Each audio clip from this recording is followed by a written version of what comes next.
Today we are going over some of the best ways to level up fast from level 1 to level 100. It doesn't matter what class, it doesn't matter what server, it doesn't matter really what stage you're at in the game. All I would say is first is get your first class to at least level 50 before worrying about others, and then you can start raising up the others more seriously. So when you log off in the game, you have to log off in a sanctuary, and a sanctuary is basically anywhere with an aetheryte. If I log off outside of this area, there'll be a 20-second countdown telling you basically, are you sure you want to log off here? And this is where you definitely do not want to be logging off. Instead, make sure you enter a sanctuary. In other words, a little village or an area with an aetheryte, because when you log off here, the next time you log in, you will get bonus EXP. You can see at the bottom bar here, there's the blue line, and that indicates that I'm actually getting a 50% bonus to my experience points. And that 50% bonus comes because the last time I logged off, I was in a sanctuary. One of the best things you can do is to look in your inventory and simply find some food and eat something. It actually doesn't matter what you eat. Obviously, different food items have different effects depending on the class that you're playing with, but really it doesn't matter because they all do the same thing, which is that they give you a 3% EXP bonus for 30 minutes, which doesn't sound like much, I know, but it all adds up over time. And if you want some food, you can just go to an independent culinarian and just get the cheapest thing that you can find. The cheapest one here is 5 gil, and that will do 3% bonus for 30 minutes like all the other food. Although most of the time I think you'll get food just by progressing through the storyline. So it's really important that you're part of a free company in this game. And if you don't have any friends on the game, just have a look on Reddit online. There's usually a ton that will accept new members. You don't have to speak to people if you don't want to speak to people. So don't be socially awkward. You can just join in with any company. Find one that resonates with you and your beliefs or interests that you have. You can find them really easily on Discord or Reddit or something. And the great thing about these is company actions. So if you speak to the quartermaster in any of the 3 free companies, you can spend company credits on actions. And the ones that you're looking for here is the ones that are called Heat of the Battle. So you can see in the bottom right, it says increase EXP earned through battling by 5%. And that's for 24 hours. You can also increase EXP through crafting and gathering too. You can also increase companion EXP, as it's actually really useful, all of this stuff, by the way. The more credits you have the company seals, the more stuff you can get. So Heat of the Battle 1 increases it by 5% for 24 hours. Heat of the Battle 2 increases EXP earned by 10% for 24 hours. So with your food bonus, that is 13%. And if you're wondering, you'd get these credits simply just by playing the game. The more things you do in the game, the more credits that you earn. And it's better to join a very big company because bigger companies will have more people, so you're earning more credits. Not everybody can actually initiate these, so you have to make sure if you're joining somebody else's grand company that they will be using the Heat of the Battle every 24 hours, something to be aware of. So I would like you to travel to Alaport in Western Lenosha, and you can see on my screen here the Hall of the Novice. So this is available once you reach level 15 in the game. This is the building from the outside here. And this is really fantastic for EXP gain. You speak to the smith in the middle and you register for the Hall of Novice training. Now, this is all about teaching you how to play the game, which is very useful, by the way. And as you can see, the reward, it actually gives you a nice big piece of EXP. And when you're trying to raise a character, 10,000 doesn't seem like a lot, but it is if you're raising a lower character up, which is useful. And the most important thing that you get from Hall of the Novice, it's this ring here called the brand new ring, which you can see increases EXP earned by 30% when level 30 and below. So if you're level 30 and below doing all of the tips that I've said so far, that is a 43% skill bonus. In fact, with the 50% bonus as well from making sure that you log out in a sanctuary, that's like a 93% bonus, which is insane. There are also other pieces of equipment that you can equip in order to boost your EXP, but a lot of these are either pay to win or very highly inaccessible, which is why I'm not discussing these. So now we've spoken about the buffs that you can apply in order to level faster. Now we actually need to get into the gameplay itself and what you need to be doing. So the first thing you should be doing is your roulettes. You need to be doing every single one of these a day. I personally don't do Guild Hess and I don't do main scenario because I do not have time for that shit. But these are fantastic. You only get your bonus rewards once per day. But if you do, for example, the leveling, bonus skill and XP will be given to you regardless of your level. So if you're doing the leveling roulette and you end up in Satasha, which is a level 16, but you're level 40, you will still get EXP, and you can redo this over and over again. There's a misconception that you can only do your roulettes once per day, and that is not true. You do only get the bonus once per day, but you can just do the leveling roulettes over and over and over again in a singular day, and it will count to boosting up your EXP, which a lot of people don't know about. Now, this is one I don't see people speaking about very much. You can find the hunting log by going into logs up to hunting log, and these apply to the starting classes plus the rogue, and it basically involves killing enemies from level 1 all the way up to level 50. And you can see you get a reward every single time that you complete the hunting log. So if, for example, you kill 6 dragonflies and 2 old growth tree ants, you earn 17,000 EXP, which is really great at that level. As I said, this is for all of the starting classes, and most of us haven't completed ours. You've probably accidentally completed the first rank or 2, but most of us haven't really gone past that, and it's a really fantastic way of quickly gaining EXP just by killing off these ads all around the world.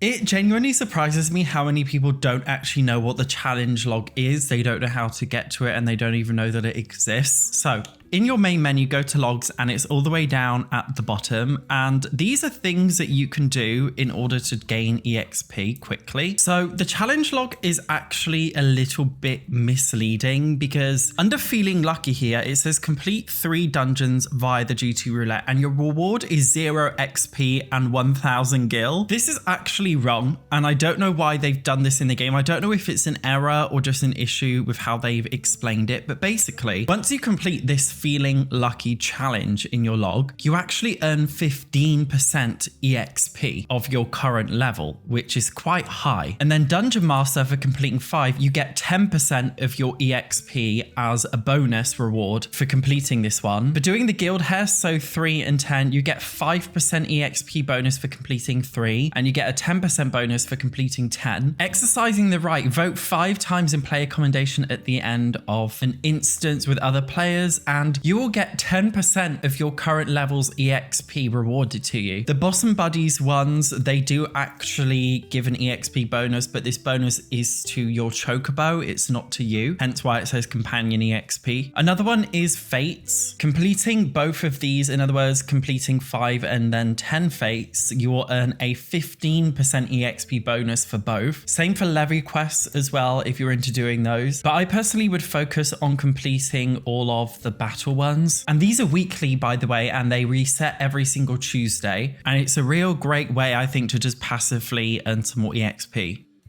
From leveling 1 to 50, I would say Fates are actually really popular in the base game areas. And if you look on the Final Fantasy XIV wiki page, they actually have a really useful table with hotspot locations, which I'll put on screen now. And these are the locations where players generally group up to complete Fates. And you can complete Fates alone, by the way, but it's much better if you group up with other people. And I don't mean like physically joining a party with the other person. You don't necessarily need to do that, but just having other people doing the Fates with you is going to make you complete them a lot quicker and get the EXP a lot quicker. So by visiting these hotspots, you make sure that you're actually completing the Fates where other people are also doing the same thing, so you'll get through them faster. But I just want to say Fates are not as popular after level 50, so you might see 1 or 2 people grinding Fates in an area that you're in, but it's not as popular after level 50. And the reason why is because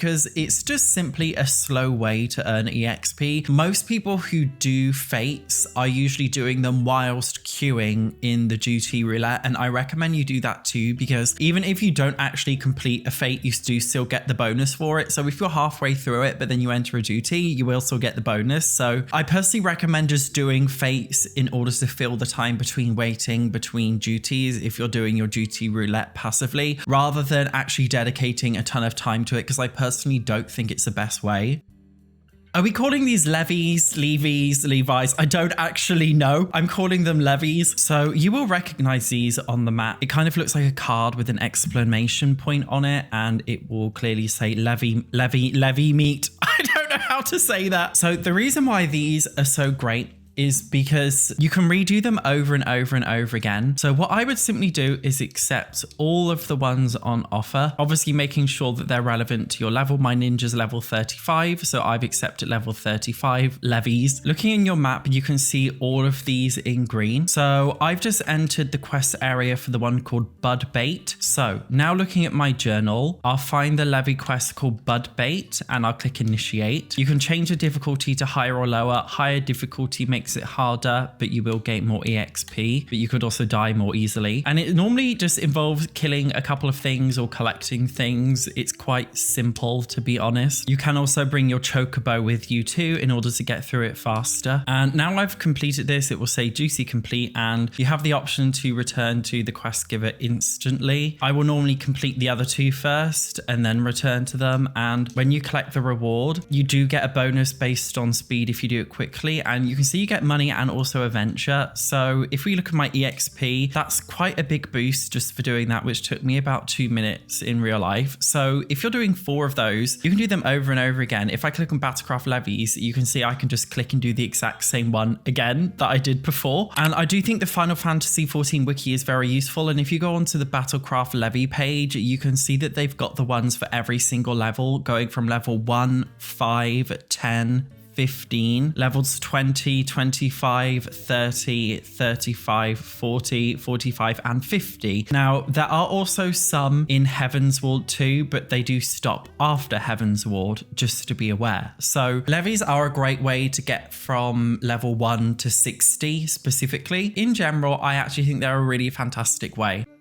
So these used to be referred to as the tribe quests or the beast tribe quests, you may have known them by, but they changed the name. I guess Allied Society sounds more woke. So we are back in Western Lenosha, and this is where one of the beast tribes are. And you can tell where a beast tribe is because you'll see this icon, which has the like recycle symbol, the arrows that are twisting around. And this is just one of the beast tribes. I mean, Allied Societies. In the base game beast tribes, they're typically from around level 40 up. So this is a level 40 plus thing, and it's much better for those who are trying to level higher level characters all the way up to level 100. And you can see you get some experience, and I would accept all of these. You only get a certain limit per day of the society quests. And as you can see in my journal, you do get quite a lot of EXP relative to your level. You'll also get a special currency for each beast tribe. And as you complete these, you begin to earn higher trust with them, and you'll be able to unlock newer, cooler things from the vendors, which are actually really, really useful. And a lot of them even have special minions and mounts. This is one of my favorite mounts from the entire game because I just think it's so funny and stupid. And this is from the Namazu Beast Tribe quests, which actually comes from the Stormblood pack. So to help you navigate and find the Allied Society quests that work for you, if you go on the Final Fantasy XIV wiki, you'll see this here where it says combat, crafting, and gathering. As you can see, most of them are combat related and they go all the way up to Dawn Trail. So if we look at Pelu,